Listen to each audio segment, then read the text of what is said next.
শুভ সকাল বন্ধুরা, কেমন আছো তোমরা সবাই? আশা করব প্রত্যেকে খুব ভালো আছো, সুস্থ আছো। আমার ছোট্ট পরিবারে তোমাদের সবাইকে জানাচ্ছি অনেক অনেক স্বাগত, অনেকটা ভালোবাসা জানি।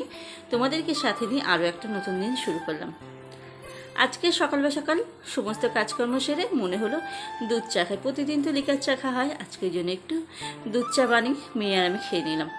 এখন অনেকটা সময় বাদে ঘরে সমস্ত কাজ কমপ্লিট করে রান্নার জন্যে সবজি কেটে সব গুছিয়ে নিয়ে এখন টিফিনে খাচ্ছি চিড়ে। আর একটু চিড়ে নিয়ে নিলাম, একটা আম ছিল, আমের তাও দেখো একটা সাইড খারাপ হয়ে গেছে, বাদ দিয়ে এখন চিড়েটাকে মেয়ে আর আমি দুজনে মিলে খেয়ে নিলাম। নিয়ে এই দেখো, মানে এইটা কাটতে যে আমার কতটা সময় লেগেছে কি বলবো। এইটাই কাটতে তো অনেকটা সময় লাগে। আদা রসুনটা ছাড়িয়ে রেখে দিলাম, কেন বলতো সকালবেলা না একটা করে তরকারি রান্না করছি।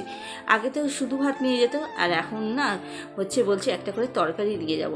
এইবার তাড়াহুড়োতে তরকারি কেটে মশলা করা হয়ে ওঠে না। দেখো আজকে যেমন সয়াবিন দিয়ে আলু দিয়ে তরকারি করেছি, নিয়ে গেছে আর খানিকটা রয়েছে। সকালবেলা বলছে শুধু ভাত ভালো লাগে না, আর এখানে কুমড়ো ভেজেছি, গাছের কুমড়োটা ছিল, আর হাঁড়িতে ভাত রয়েছে। ওই জন্যে মনে করলাম যে আদা রসুনটা একটু বেটে বেশি করে ফ্রিজে রেখে দিই। আমি তো ওইভাবেই রাখতাম, যে যখন দরকার লাগবে বার করে দিতাম। এখন আবার হালে একটু বেটে নিই, টাটকা হাতে সঙ্গে সঙ্গে বেটে সঙ্গে সঙ্গে রান্না করে নিই। ওই জন্যে মনে করলাম না, সকালবেলা তাড়াহুড়োতে হয়ে উঠবে না, ওই জন্যে একটু বেটে ফ্রিজে রেখে দেবো। তা ওগুলো ছাড়িয়ে দেখতে কত সময় লাগে, ওইগুলো ছাড়িয়ে সব গুছিয়ে টিফিন খেয়ে দেখো এইবার কাজে হাত দিয়েছি। এখানে ডিমের ঝাল করব, ওই জন্য ডিমগুলো সিদ্ধ করে নিয়েছি। আর আজকের ডিমগুলো না একদম ভালো না, দেখো মানে দুটো একটা উঠেছে, আর তাছাড়া সব ডিমগুলো না সব গায়ে লেগে যাচ্ছে, খোলা একদম উঠতে চাইছে না। যেরকম টাটকা ডিম হলে যেরকম খোলা উঠতে চায় না, সেম একই জিনিস হয়েছে, মনে হচ্ছে না টাটকা ডিম। আগে যখন আমাদের বাড়িতে হাঁস ছিল, তখন ওই হাঁসের ডিম দেখেছি, মা বলতো যে হাঁসের ডিম যেদিনকে ডিমটা পেরেছে সকালে, সেই ডিমটা সিদ্ধ করা করতো না, ভাজা খাওয়া যেত, সিদ্ধ খাওয়া যেত না, বলতো টাটকা ডিম খেলে টাটকা ডিমের খোলা উঠবে না, ওই জন্য টাটকা ডিমটা খাওয়া যেত না। এটা তো পোলট্রির ডিম, এতে কেন যে এরকম লেগে যাচ্ছে তা বুঝতে পারছি না। দুখানা একখানা ডিমে ওরকম একদম খোলা উঠছে না। ডিমটা সবই তো একসাথেই সিদ্ধ করেছি, প্রত্যেকটা ভালো উঠলো, আর দুখানা ডিমে একদম খোলা উঠিনি, কেমন গা হুগনো হয়ে গেছে। তা ওইদিকে সব গুছিয়ে দিলাম, তরকারিটাকে ঢেলে দেখলাম তো ঢেলে দেখো সব পড়ে গেল, একটা রাখতে গেলাম তো সব পড়ে গেল। এবারে এইদিকে বাসন কুসন সকালবেলা যা বার করেছিলাম মেজেছিলাম না, সেই সবগুলো সব এখন তুলে ফেলছি, গুছিয়ে ফেলি। খানিকটা বাসন বেরিয়েছে, কড়া টড়াগুলো বেরিয়েছে, এইসবগুলো এখন চায়ের বাসন এসবগুলো মেজে নিয়েছি। আর এই ভিডিওটা না আমার 3-4 দিন আগে তোলা ছিল, ভিডিওটা এডিট করা হচ্ছিল না, রয়েছিল, ওই জন্য এই ভিডিওটা পোস্ট করছিলাম না, অনেক দিন হয়ে গেছে তো ভিডিওটা করা হচ্ছিল না। এবার নতুন ভিডিও করছি, ছাড়ছি। এইবার পরশু দিনকে তো আমি ভিডিও করিনি, কারণ এই পরশু দিন থেকে আমার তো একটু অসুবিধা হচ্ছে, এরকম ছোটাছুটি করছি, ওই জন্য ভিডিও করতে পারলাম না। ওই জন্য মনে করলাম আবার একটা দিন গ্যাপ দিয়ে দেবো, ছোট্ট করে যা হয় একটা ভিডিও ছেড়ে দিই। আর ছোটো ভিডিও পোস্ট করলে দেখেছি আমি একদম ভিউজ চায় না, কেউ দেখতে চায় না। 10-12 মিনিটের ভিডিও ছাড়া ছোটো ভিডিও কেউ দেখতে চায় না, মানে ছোটো ছোটো ভিডিও। আর আমি বড় ভিডিও তো বানাতেই পারছি না, কেন এত নেটের সমস্যার জন্যে বানাতে পারি না। আর এখন শুনছি যা নেটের দাম বাড়িয়েছে, আমাদের মতন ছোটো ছোটো ইউটিউবাররা মরে যাবে, আর ভিডিও করতে পারবো না, ভিডিও ছাড়তেও পারবো না। মানে এত যদি নেট বাড়ায়, তাহলে আমরা কোথায় যাব, কি করব বলো? তাই নেটের পয়সা ভরতে পারছি না, জানো। নিজে কাজ যদি করতে পারি পয়সা ভরতে পারবো, না হলে স্বামীর ভরসা করা যাবে না, স্বামীর ভরসা করে হবে না। আর এখানে দেখো আমার কলটা থেকে কেমন জল পড়ছে, দেখেছো? দেখেছো মুখটার কাছে কেমন জল পড়ছে? মানে কপাল সত্যি এত খারাপ না, মানে কোনো জিনিস ভালো হয় না।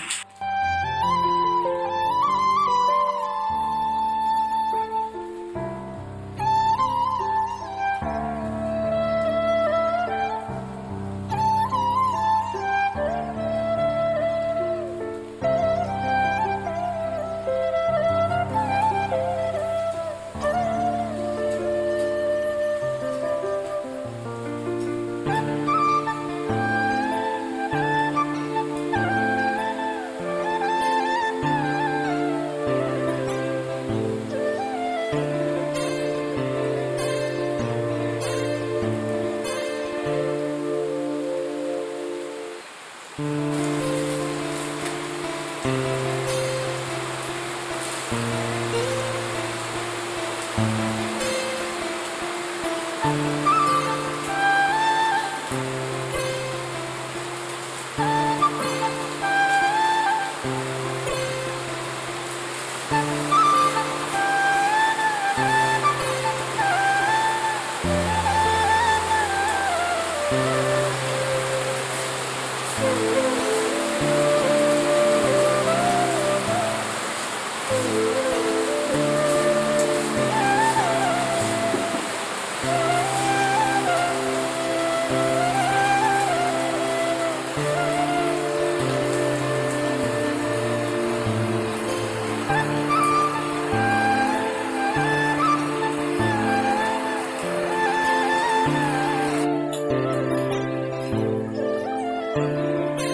সকালে না ফুল পেয়েছি অনেকগুলো, তা দিয়ে ফুলগুলো দিয়ে সিংহাসনটা কি সুন্দর সাজিয়েছি, দেখতেও ভালো লাগে আর পুজো দিতেও বেশ ভালোই লাগলো।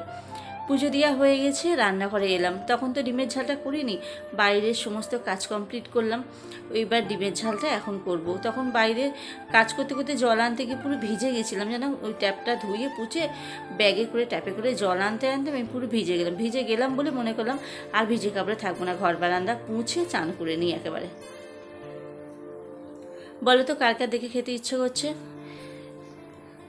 যদি দেখে ভালো লাগে তাহলে আমাকে কমেন্ট করে জানাবে, আমি তোমাদের রেসিপিটা শেয়ার করব। কারেন্ট ছিল না জানো, ডিমের ঝালটা রান্না করব, তখন মনে করলাম তোমাদেরকে দেখাবো। তা কারেন্ট অফ ছিল, তার মধ্যে রান্নাটা হয়ে গেল। তা এখন ওই 2:30 মতন বাজে, এখন মেয়ে আর আমার খাবারটা বেড়ে নিচ্ছি। সকালবেলা এই যে সয়াবিন আলুর তরকারি করেছিলাম, এই যে একদম রসা, আর বেগুন, এইগুলো বেগুন বলছি ওই কুমড়ো ভাজা, আর তার সাথে ডিমের ঝাল। এখন চলে এলাম পুরো সন্ধেবেলা, মেয়ে ম্যাগি বানিয়েছে। একটা আলু ছিল না ঘরে, একটা আলু একটা ডিম দিয়ে ও 2 প্যাকেট ম্যাগি দিয়ে বললো মা সন্ধেবেলা একটু ম্যাগি বানাই, সেদ্ধ তো ভালো লাগবে না ওই জন্যে। আর এখানে এই দেখো এ বসে আছে, আমাকে বলছে তুমি আমাকে দেখাবা না, আমি আলগায় আছি, আর কোলে ঝাঁপিয়ে পড়লো আমার। এখন 10:30 বাজে, খাওয়া দাওয়া কমপ্লিট হয়ে গেছে, রান্নাঘর পুরো পরিষ্কার করে মুছে সমস্ত বাসনে জল দিয়ে চলে এসেছি। কালকে তো ঘুম থেকে উঠিয়ে রান্না করতে হবে, ওই জন্যে রান্নাঘরের কাজ কিছুটা আগিয়ে এসেছি। এখন পুষলেও সকালবেলা তো আবার পুষতেই হবে, না হলে নোংরা মানে সারা রাত তো আসলে বেড়ায়, ওই জন্যে এখন একটু মুছে চলে এলাম। এসে বিছানা হয়ে গেছে, বিছানা বলতে 2-2খানা বালিশ নেবো, নিয়ে পাখাটা ছেড়ে শুয়ে পড়বো। আর ভিজে জামা কাপড় সব দেখো, এদিকে নাইটিটা মেলা রয়েছে, ভিজে জামা কাপড় সব খাটের গায়ে মেলে দিয়েছে। সারাদিন তো টিপ করে বৃষ্টি পড়েই যাচ্ছে একভাবে। তাহলে চলো বন্ধুরা, আজকের ভিডিওটা এই পর্যন্তই, এখানেই শেষ করছি। ভিডিওটা ভালো লাগলে একটা লাইক করে দিও, কমেন্ট করে জানিয়ে কেমন লাগছে, চ্যানেলটিকে সাবস্ক্রাইব করে আমার পাশে থেকে যেও। কালকে একটা নতুন ব্লগের সাথে তোমাদের সাথে আবার দেখাবে। ততক্ষণ সবাই ভালো থাকো, সুস্থ থাকো, গুড নাইট, টাটা।